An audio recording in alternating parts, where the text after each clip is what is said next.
A pleasant afternoon, everyone. We are the Group 6. Our topic is all about global food security. I'm Alferez Kent Rudney. Okay. Food is the first basic human needs and fundamental right of every human being, having constitutional guarantees in almost all countries. That's why the UNO recognized the right to food in the Declaration of Human Rights in 1948. Vital for the enjoyment of all other rights. Although food security has always been a crucial issue, there is increasing global concern in it after 2007-2008 food crisis, which is reinforced whenever food prices start rising. Next slide. What is food security? As defined by the United Nations Committee on World Food Security, means that all people at all times have physically, social, and economic access to sufficient, safe, and nutritious food that meets their food preferences and dietary needs for an active and healthy life.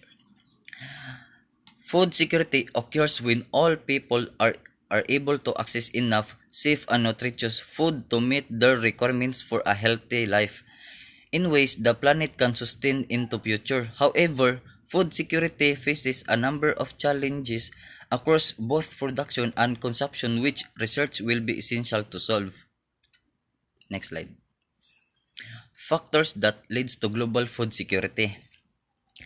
Physical factors such as climate, soil quality, and gradient, and human factors such as technology have historically controlled the quantity and type of foods produced in any location.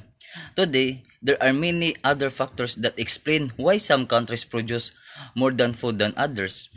In the next slide. These are the factors that impacted global food production and security. First, climate. Global warming is increasing temperatures by around 0.2 Celsius every 10 years. Rainfall is increasing in some places but decreasing in others. Higher temperatures and unreliable rainfall make farming difficult, especially for those farming marginal lands who already struggle to survive. Even advanced countries' issues can be affected by drought. Countries such as Russia and Australia are huge exporters of wheat and barley respectively. When they suffer drought, there is less food available globally and global food prices increase, leaving the poor most vulnerable. Second, technology. Improvements in technology have increased the amount of food available. Technology can overcome temperature, water, and nutrient deficiencies in the form of greenhouses, irrigation, and fertilizers. This can incur an economic or environmental cost. It is import food from across the globe all year round. The third is loss of farmland. Loss of farmland, the growth of biofuel market is taking up valuable farmland which is then not used for food. Next is pest and disease. Pest and diseases. Pesticides have increased crop yields. Farmers in ECs can afford pesticides, whereas most farmers in low-income developing countries cannot afford them. Next is conflict. Conflict is war forces farmers to flee their land or to fight in conflict. Food can be used as a weapon, with enemies cutting off food supplies in order to gain ground. Crops can also be destroyed during fighting. Food shortages have caused riots and conflict. The South Sudan region has faced conflict for years, with 4 million people facing food insecurity. In the Darfur area, conflict has lasted years because of disagreement over land and grazing rights. And the lastly is poverty. Poverty. When people have less money, they cannot afford food and they become unable to work. Families in developing countries spend much of their income on food. Overall, If there's lack of food in the entire population, there are a lot of people would be hungry or lead to malnutrition. In order to prevent food shortage, the government should take action for this. Having enough land, having enough money to buy sufficient food every family. Promoting local agriculture and needs instant access to farmers like water, seeds, and land in order to have enough food for a million of people. And that's all. The next presenter would be Bation Doniel. Thank you. Good day, class. I'm Cadet Bation Donel. So my topic is examine the food security state of the Philippines. In a country such as the Philippines, which is regularly hit by natural and human-induced disasters, the need for warning systems is paramount. Access to such information ensures that vulnerable communities have the capacity for evidence-based and timely decision-making even before a crisis arises. To highlight the link between agriculture and nutrition, one of the Food and Agriculture Organization's key priorities is to strengthen and support information and early warning systems for food and nutrition security, funded by the United Nations International Children's Emergency Fund and the Barangay Nutrition Scholars. Improve reliability of the existing electronic tools, help communities improve food and nutrition security monitoring. So, here in our country is prone of natural disasters such as typhoon and etc.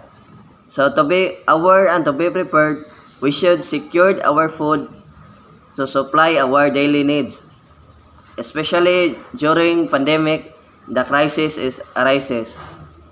Next is the Operation Timbang Plus is an example of an existing information system at the barangay level, native Filipino term for a village, district, or ward, that provides data on the status of food utilization in a community.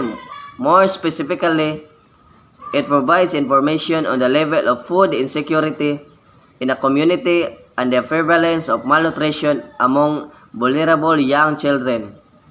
So the Operation Timbang is implemented in our barangays with the cooperation and help of our barangay health workers to monitor the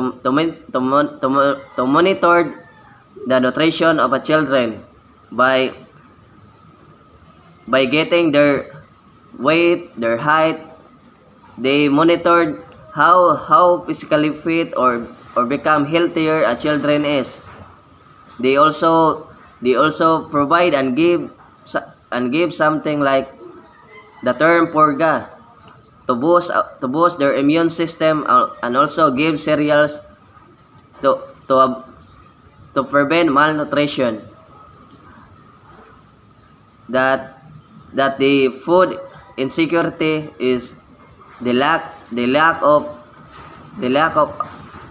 access, and also to become healthier of a children. That could be all. Thank you for listening. Good afternoon, sir. Good afternoon, cadets. I'm Carlo Lasconia, and I'm here now to discuss the terms of food security during the pandemic. So first, what is food security? So the food security is a community exists when all people at all times have both physical and economic access to sufficient food to meet their dietary needs for productive and healthy lives. So there are three parts of food security. So the first is the food availability. So the food availability means that enough food is physically present for the entire population. It is in markets and shops, is grown on farms or home gardens, or has arrived as the result of food aid. So the food availability is means that the food is directly ng naadayon ng na-stocks kanang for a short we can buy directly kung what we need ba naadayon kung manginahanglan ta. Then the second is the food access. So the food access means that individuals can obtain available food. Households may access food in many ways: growing, buying, and bartering, or through gifts, welfare resources, welfare programs, or food aid. For access and ensure the household have enough resources like land, money, or social connection. Food utilization refers to the way people's bodies are able to use the food they eat. Then making the best use of foods depends on proper food storage and processing, overall nutrition and health status, the availability of clean drinking water, and adequate health and sanitation service. So the food utilization is it makes sure that the food we eat or they eat or atong kanon kay limpyo, then nutritious and there are food kanang kuan sa kanang sure good nga kanang limpyo good ang kuan list ba ang atong gikaon.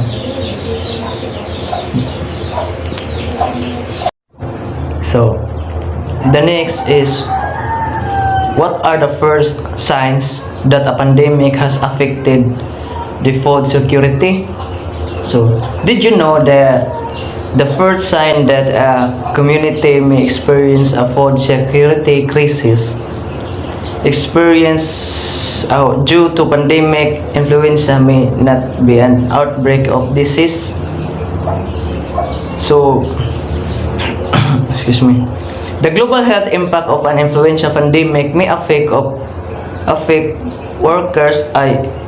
workforces, transportation systems and supply chains. The impact of the virus in other areas of the world may result in your community experiencing a food crisis even before the influenza virus severe health problems in your municipality. So some of the first things that you will notice that include a pandemic could cause a food security problem are, so example lang ni guys kanang kuan guys kanang karong pandemya. So they have a family kanang naapoy kanang nakalisod tas kanang pagkaon. So there are security problem are anang dire guys industries that rely on import and export are struggling kanang. So the mga to guys the concern of many people to the term of food security during pandemic. So kaning the industries who holds import and export food service product process because of the limitations of transportations due to the crisis that we are facing right now. So kaning pandemic. So the second is kanang food supplies are hard to get locally. Nang dugay kay mga kuan mao ning ilang second concern kanang the food product that has been exported to local area. The social workers ensures or safety and security. They will make sure that the food produced that been exported is clean and nutritious and has been checked carefully and properly accordingly to the health protocol connected to the pandemic. The last one is the economic activities are disrupted. So morning the last nilang concern guys, the pandemic makes our life change. Everything has changed, but what makes the big change is our state or economy. Because of pandemic, our global economy decreases for every single thing in our life has been affected. Kanang naapektuhan atong mga kuan, kaning negosyo nato, mga uban wala na kanang mga trabaho. So nang especially for those family nang samot na tong mga kanang mga naglisod nga mga pamilya guys niya, ang uban mga worker ng mga ilang kuan kanang wala na mga trabaho tungod sa pandemya. So our government makes a way to help our fellow Filipino workers who has lost their job. Because of these instances, we receive foods and waters from the government. This program widely known by everyone as ayuda. So mauni siya guys nang ang mga gobyerno naghatag natog ayuda gaan ta mga kalisod. So the second is who might be most at risk for good security problems. So some group will be more at risk than others for the food security impact of a pandemic. The most at risk population in the most emergency situations are those that are already struggling with hunger, health, and poverty. So kaning mauna yung maepektuhan ani guys mo tong gisulti ganina katong the poor family nang ang katong mga tao nga galisod gyud daan musamot jud kalisod. So the population will be a great risk during a severe pandemic. In addition to these groups, many other households are vulnerable to the impact of a severe pandemic because of the way it may affect economic and social system. Any household that has not taken necessary actions to prepare for a severe pandemic will face greater difficulties in coping with the impacts of spreading disease. So kanang ang morning ang mga kuan nga maapektuhan ani guys, the people with limited and irregular income, katong mga tao nga abot ang sweldo nga minimum samot kalisod, and other people who cannot build up emergency reserve of money or food, people poor health, then especially nutrition, chronic disease, and compromised immune system. So katong mga kamatyonon musamot kalisod, siguro sa tungod sa kuan guys mo madayon na lang noon. So those are the people who nang mapektuhan guys. In short, the poor family. The next is why should municipal authorities take actions to protect food security right now? So municipalities can help reduce possible food emergencies by paying close attention to what is happening at the local level in terms of food security. So building community reliance is key to surviving disaster. The way to build resilience is to communicate, plan, prepare, and invest time and money long before a disaster is present in your municipality. Your immediate action can help to reduce the negative impact that a pandemic or emergency may have. The food security or municipality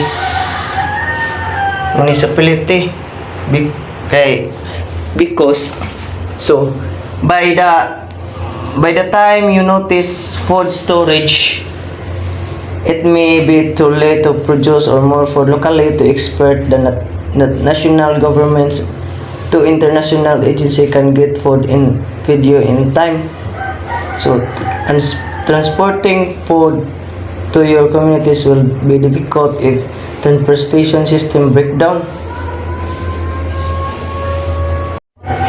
And the last is, what does the municipal leadership team need to do? In many countries, food security is handled at the national level. However, during a severe pandemic, national governments may be overwhelmed and may be unable to provide timely assistance to every municipality. The most important thing to do is start planning for your municipality now. In likely event that your municipality will have to become food self-sufficient for a period of time. So municipal leaders will want to take necessary steps too. So work with national government and private sector provides to the secure essential food stocks, food availability during successive periods. Then ensure the population can obtain the food need, especially the most vulnerable individuals, children and women, clearly people, homeless people or people living. So, mao na ni siya guys ang magkuan na ang mga LGU, local government unit nga katong magkuan sa mag-planning na para katong pag. So, good afternoon everyone, and to my fellow cadets and to you sir, Mr. Ardinis. So, my topic was all about the threats of global food security. So, before I proceed to what are the threats of global food security, let me have first my quick introduction about my topic. So, global food security can be threatened by many factors that nowadays people can't understand, or what are those. So especially when it comes to supply versus demand. So economically, our population growth rapidly by year and so on, which reversely affected to produce supplies. So for now, let's go for the threats. So the first one is the climate change. So inarguably, this is food security's biggest challenge. Climate change is a clear indication that nature's balance is messed up. Weather patterns become erratic and more intense. Temperatures either go up or dip. Sea levels rise and landscapes drastically change. Sadly, plants, trees, and wildlife simply don't have enough time to evolve to adapt to new conditions. Obviously, agriculture takes a hit too because it depends so much on nature, on water, air, soil, and the weather. When plants refuse to flower because it's too humid, when pests abound because of hot temperatures, when supportings destroy crops such as rice, and when too cold weather freeze, or vegetables were screwed. So crops became scarce as they struggled to adapt a new weather conditions, as they are highly dependent on a lot of factors. Some crops can only be grown when the temperatures is in its normal condition. But when it suddenly rises or went too low, the plants may not survive. When agricultural land gets hit by typhoons, severe flooding, or any other disasters, it will likely took a long time before its recovery, thus decreases the food production. So this is one of the threats of global food security, which is the climate change. So technically speaking, it causes a lot, especially in terms of the production of or the food productions, since we have a different disasters like what I have mentioned earlier, like the food, the flood or the typhoon or any disasters. So the second one is the aging farmers. So we have a lot to thank farmers for. Without them, how would grow our food? That's why the rapid decline of farmers, old farmers, aging out, with few young ones to replace them, is a big concern. The next generation is hesitant to go into farming because of lack of capital or own land. Others drawn to careers that are more financially rewarding, easier and prestigious. And with climate change around, this poses uncertain problems for the unprepared aspiring farmer. So, as the dwindling number of farmers become prevalent, this poses a risk in our food security. Young people choose to land a job somewhere else as they does not feel the job security in farming. So some people also puts their trust in the new technology that can help in farming, like the use of tractors, machineries, etc. That actually makes the job faster, no, and easier.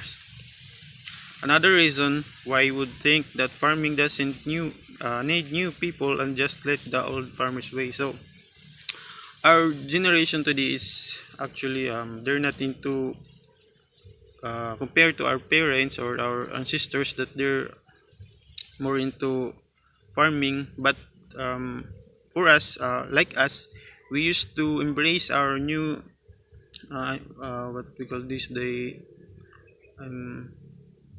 new or the new ge- or the our new generation, which is more into technology and other activities that does not count the farming activity. So it costs a lot, since the number of farmers is became smaller, since as what I've mentioned, we have a lot of machineries like the tractors, that or other machineries that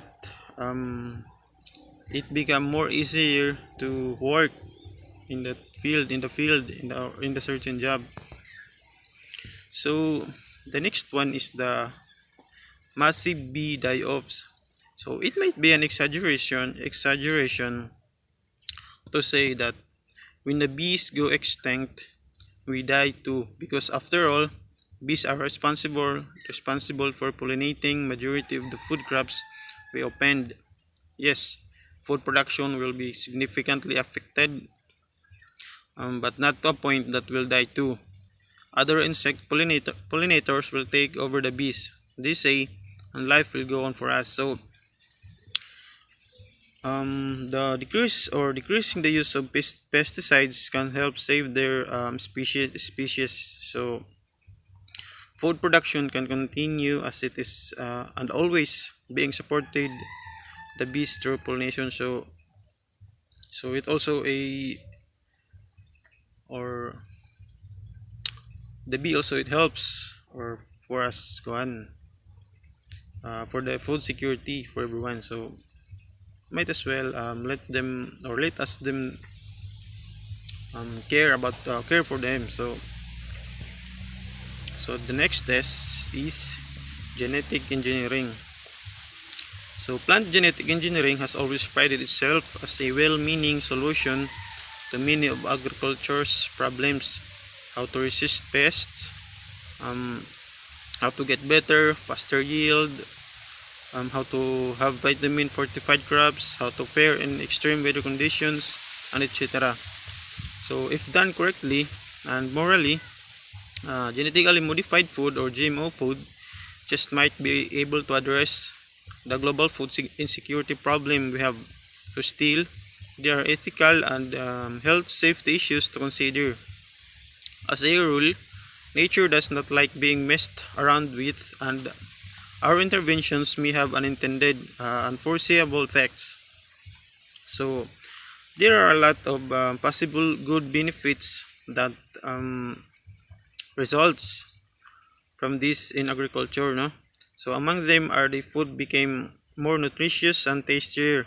The lesser use of pesticides make the plants grow faster and being resistant to pests and diseases, thus helping to increase crop yields and contributing to the food security. So it also big helps, so to our food security, the genetic engineering, since it helps our production or the food production become faster and also that nutrition that will give us. So the next is soil erosion. According to the WWF, we've lost half of the topsoil on our planet in the last 150 years. That's pretty serious because the topsoil happens to be where plants get most of their nutrients. Deforestation and incorrect agricultural practices such as overgrazing and use of pesticides are to blame. The topsoil gets washed into our rivers and lakes, polluting them and affecting aquatic life, or else they clog our waterways and contribute to flooding. So soil erosion when it happens, crops begins to have trouble in growing as they cannot get all the nutrients they need from the earth. As it became too dry, crops cannot grow as the land became less productive. So it also a big factors, and also the soil erosion. So we have to take care of our soil, or not just by using them, but you have to take care of them as long as of course we're using them for the food production, like when or our crops like that. So when it's not already in, or if it is not already providing the nutrients that the plants needed, so it can really affect our or the growing of our crops. So the next is the land development. So agricultural land turned into developed land is another serious threat to food security. Once that land is developed for buildings, we forever lost one more patch of land that could have been purposed for food production. So land development, this increases the production of crops as they would normally cover a wide area to use in the process. So this is very alarming because a lot of a lot of rural areas has already been consumed by its urban expansion. Another effects this can have the flooding and land degradation. So the land development, or for example, that's just like what I've mentioned, the urbanizing. So it causes a lot of effects because urbanizing is really as the time passed by, it really what do we call this, it consume big a lot that is for sometimes for the food production, but as the time passed by, we embrace the urbanizing or or this one, the land development, which is the develop or the developing for buildings and other establishment for business. So those are the threats of global food security. So that would be all, sir, and thank you and God bless. Good afternoon, sir. I am Engine Cadet Tesado Jason. So, what are the five components of food security? Before we go to the five components of security, let's first understand what is food security. When we say food security, uh, it is to refer to the availability of food in one's home which one has access to. In this case, a household is regarded as food secure when the members of the family do not live in hunger or fear of starvation. So, all people at all times have physical, social, and economic access to sufficient, safe, and nutritious food that meets their food preferences and dietary needs for the active and healthy life. So, this is the five components of food security: availability of food, access to food, utilization of food, stability, and malnutrition. So, when we say availability of food, it is a sufficient quantities of food, appropriate quality supplied through domestic production or imports, including food aid. So our country is one also the importing some fruits like coconuts, bananas. Next is access to food. When we say access to food, it is having adequate incomes of other maintain consumption. So if you have income wherein you can buy your food resources to produce food. So it could be your choice if you want to be one of the agriculture for you to have a plant uh, to plant your resources to as your food of daily need.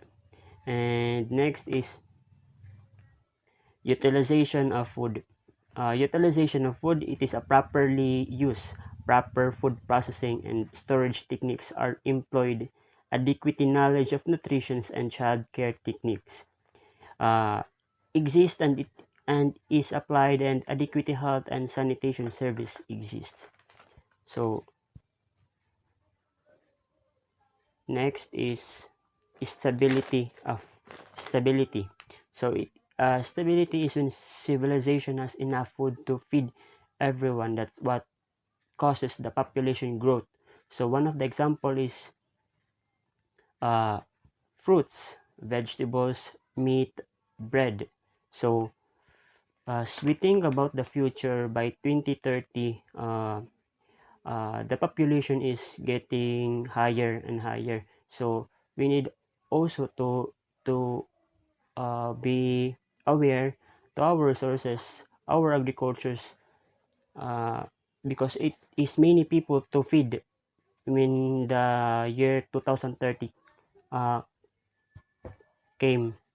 Next is malnutrition. When you say malnutrition, so it is refers the excesses or imbalance in person's intake, energy, or nutrition. So the pictures tell us that these kids are don't have enough the nutritious food to eat. Like they need to share this food so that uh, their stomach uh, will not be hunger. So there is also three types of malnutritions. Undernutrition, which includes wasting low in weight for height.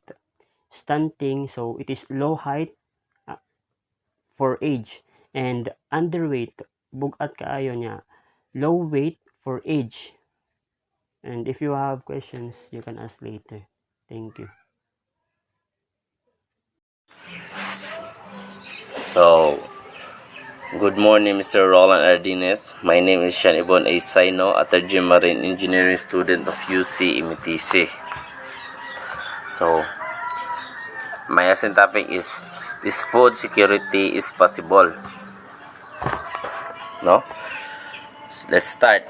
Similarly, household food security is considered to exist when all members at all times have access to enough food for an active, healthy life.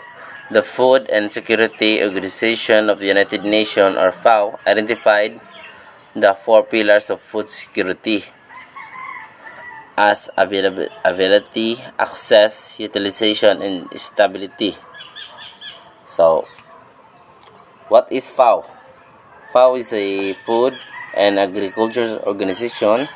Is a specialized agency of the United Nations that leads international effort to defeat hunger. So, based on my perspective, no, the FAO is they support the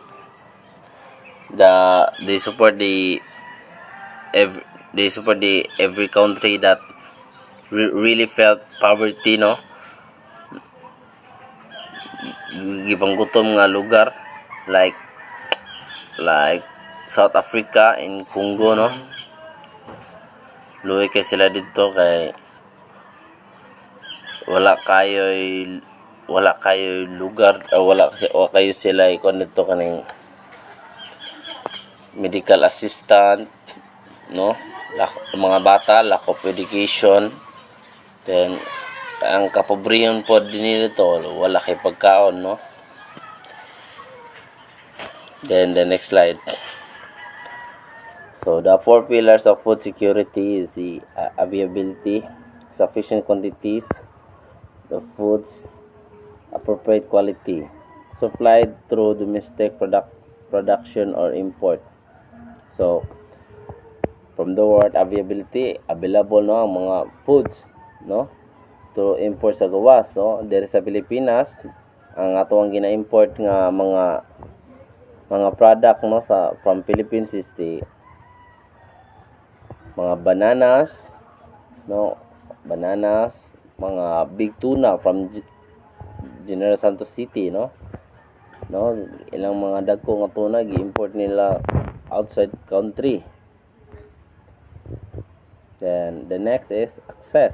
Individuals have adequate incomes or other resources to purchase or barter to obtain level of appropriate food needed to maintain consumption of an adequate diet or nutrition level.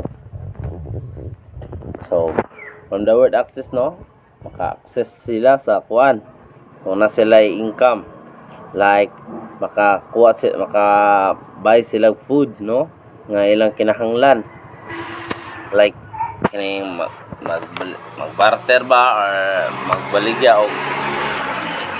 magbaligya og mga hayop, no, to sustain the needs of their family. Excuse me. Then the third one is utilization. Proper food processing and storage techniques are employed. Adequate knowledge of nutrition and child care technique is applied, no. From the word utilize, no, basta proper food processing, especially the one of the most important diha is observe cleanliness, no. Dapat utilize jud ang mga product kay para importante kay na siya kay to aware, no, para wala dito ang product di masudlag bakterya, no, kay usa sa makaluluy ana mga bata, no, mga hinay kayo o hinay og mga immune system, no, but mo ni una madutlan. Unang importante kayo gyud ang cleanliness sa pag food processing o product. Then the last one is stability. To be secure, a population, household, or individual must have access to adequate food at all times. No? Dapat nagi access ang mga tanang tawo sa sa tanang kuan. Og na panghatag sa gobyerno para karon ay safe, no? Kay naka-feel natay lockdown. Dere sa mga lockdown ron, no?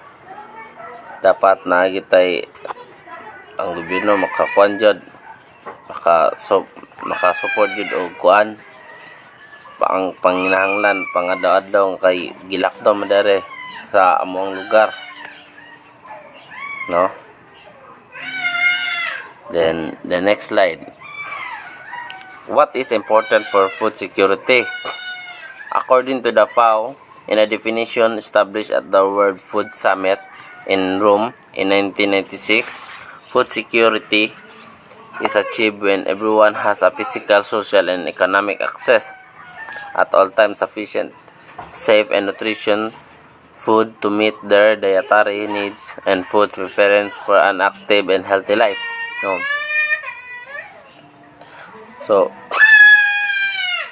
So ang kuano sa ang importante gid sa kuano sa food security is na sila physical and social and economic access, no? Mo gina number one importante nga like ang mga tawo nga nasa usa ka organization dapat na communication na saktong relationship, no? Kay og dapat na sila kuno kaning physical and social, no? Economic access nga nasa ayong relationship as a kuan as a whole na nasa naman sila sa usa ka organization like ang senaryo ni katong sa Jollibee, no? Katong na Jolly Towel, ang ilang fried chicken mong towel, no? And dili ta ka kuan di po ta ka ingon og kinsasanan ato ang crew ba or ang dito ba sa kuandaan sa pagmarinate ato, no? So kisa may push ato nga buhaton to, no? Siyempre ang tao may kuan na to, maybe na siya pagdumot sa ilang management o sa ilang company, no? Na siya pagdumot basin yan dauto ng Jollibee, no? Nga na. So kinahanglan jud kayo ang atuang kanang physical and social mo na one of the most important for food security, no? Ang physical, social, and economic access. The next slide. How is food security achieved, no? Achieve ang food security is when all people at all times have quality for healthy and will have a physical, economic, and social access to enough food of good quality for healthy and active life. At the national level, food availability is some domestic food production of food importation, food stock, and international food aid minus food export, no? So best example aning kano para ma-achieve nato ang jud ma-achieve nato ang food security is katong kano dapat na gitay physical physical, economic, and social access, no? Dapat na connection ng both kano mga crew sa usa ka organization. Then ma-achieve nato ang food security sa national level, no? Domestic food production, importism, dapat observe na dapat kana kay ginang import man na ipang-utilize na ang mga product diha, no? So diha sa panglitan ana ma-achieve na to ang food security. Next slide. So I think this is the last slide. So, challenge of food security. Increase in rural to urban migration. Large proportion of informal workforce resulting in unplanned growth of slums, which lack in other basic health and hygiene facilities, insufficient household, and increasing food security, overpopulation, poverty, lack of education, and gender inequity. So, there is a challenges sa food security, no, kay in urbanism, no, ang mga taong nagpuyo sa rural place, migrate sila sa urban kay manginguha ang mga tawo nga nasa rural place god moatog urban cities kay manginguha sila sa to have a better standard of living, no, kay namong gud sa urban city ang daghang opportunity nga makatrabaho ka, makasupport ka sa needs sa imong pamilya, kay daghang mga trabaho nga imong makita sa urban cities. Ang disadvantage nandire, no, ang mga tawo na dito sa urban cities o sa rural cities god is lack of education, no. Mugin number 1 diha niya kay wala ka edukasyon nya mo adto kag urban cities. Syempre ang imong rate sa imong kuan as a person, imong rate sa imong sweldo dili gud pareha sa mga nagpuyo sa urban cities nga na kung mag-eskwela ingana, no, na magkuan ka mahimo kang manager nya wala ka eskwela. So there's a big disadvantage sa mga taong nagapuyo sa rural and urban cities. And thank you, that's all.